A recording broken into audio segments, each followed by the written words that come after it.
Ahoy, this is Dinka. In this tutorial, you will learn 5 creative gimbal moves for cinematic video. I will explain everything from the lens selection, gimbal mode and settings, to how to perform each mode.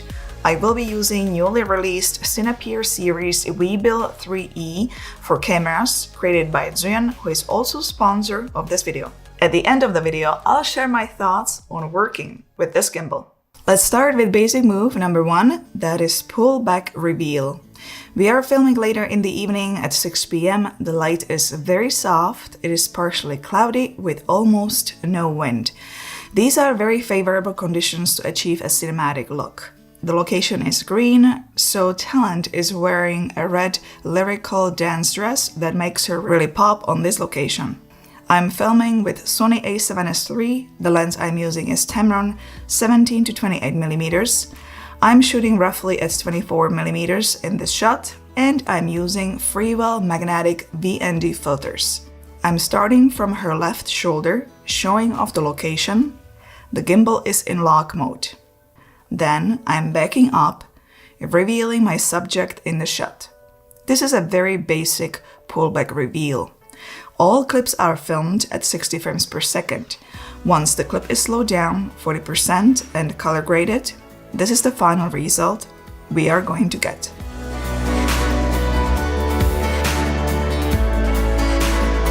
The first shot was focused mainly on the location. The subject stayed anonymous. Let's change the focus on the subject this time by simply adding a movement. She's going to turn around and look at the camera. You don't want to have the subject turn too fast or too late. The timing needs to be just right, and you need to pay close attention to your framing. You don't want to be too far from her. The face should be covering the frame nicely for the viewer to be drawn to her face.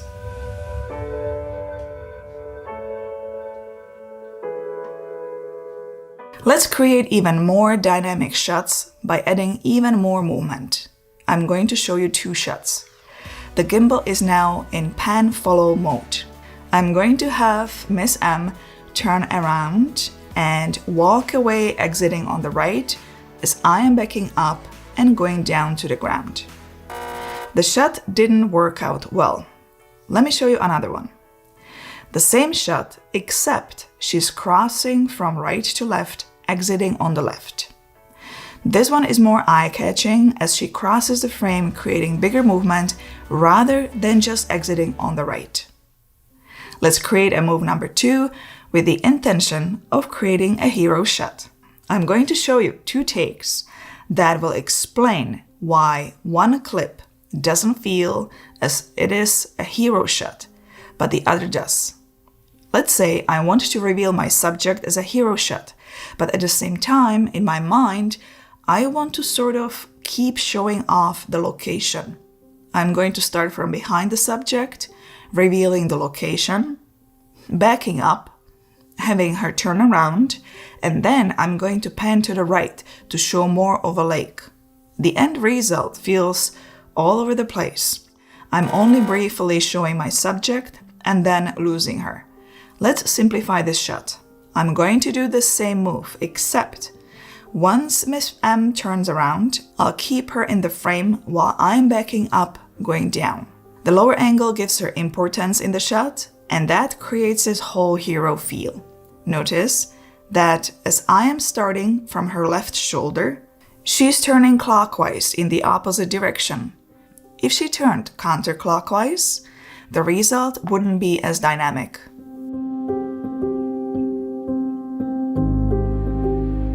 Let's add one more move to this shot that will change the feel of the clip completely.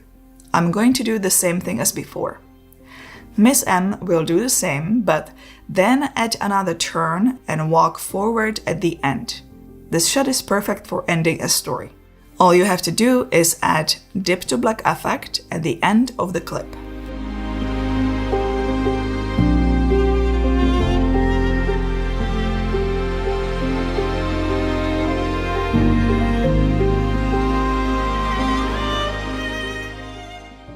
The following shot is move number 3. Let me start by showing you 2 clips that are created by beginners quite often. The subject is simply walking forward while I am walking next to her. First of all, she's quite tall. The camera should be at her eye level. I am having a bit of a hard time here to keep the camera too high, so I optioned for a little bit lower angle instead. In this first shot, she's on the right side. The location is exposed behind her. She looks as she is running off the frame. This is not a good shot. Let me show you another clip. In this clip, she's in the center of the frame.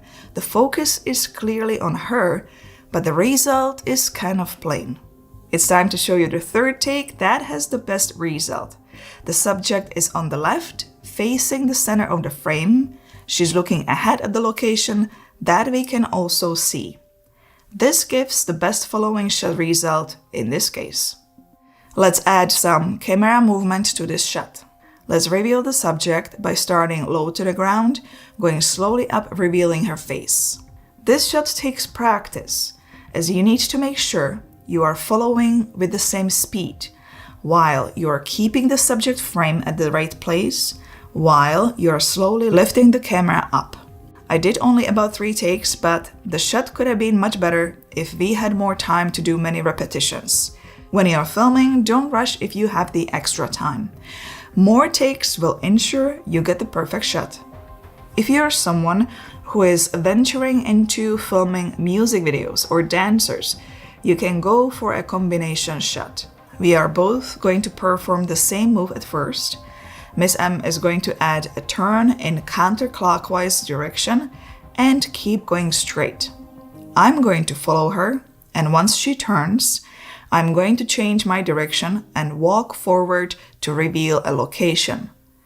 If I was filming multiple people, I could have another dancer entering the shot once I changed the direction.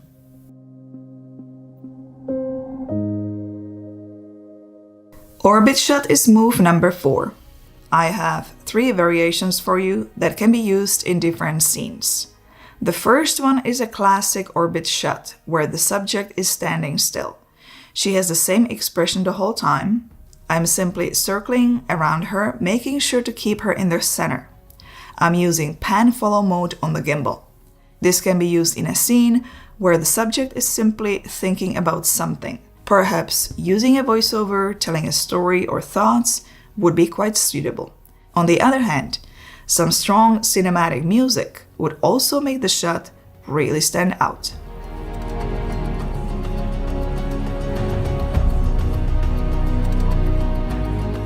Dreamy shot suitable for a music video or dance scene is created by adding a movement to the subject. Again, I'm making sure talent is turning in the opposite direction. I'm moving to the right. She's also turning to the right, but since we are facing each other, this creates the opposite dynamic movement. Don't be afraid to direct your talent. For example, in my case, I didn't like the first arm movement, so I changed it a few times. The more you communicate, the better results you will end up with. You can use an orbit shot to close the scene as well. We are both going to perform the same move once again, except I am going to back up, moving the subject to the left of the frame. All that is left to do is add a dip to black effect once again at the end of the clip.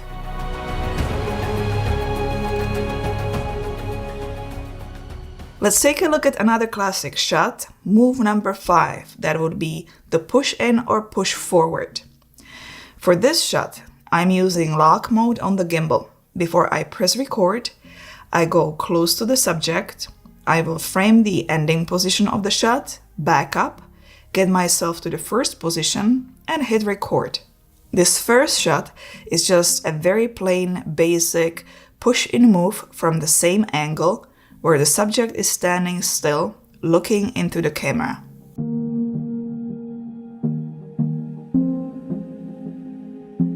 To make it more interesting, we can add movement. Miss M is going to start with having her head down and closed eyes. She's then on the cue going to lift her head, look at the camera, and smile. I will start from a lower angle, revealing the full body, and then moving forward, bringing the camera to her eye level. Small changes create big differences in the shots. It's all about communicating with your talent, adding movement and changing your angle. Last variation that can be quite classy is having the talent stand sideways, looking ahead. I'm going to do exactly the same movement, except I will cue the talent to look at the camera and smile.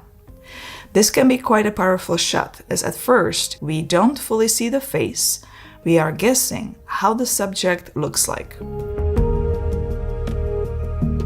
It's time to introduce the main tool making all these shots possible. This gimbal is called ZHIYUN Weebill 3E. ZHIYUN is a new series of gimbals that are more budget friendly. This gimbal is an alternative to Weebill 3S. ZHIYUN has a very strong base of gimbals. They launched their Crane series in 2016. Their Weebill series in particular did extremely well and received worldwide recognition.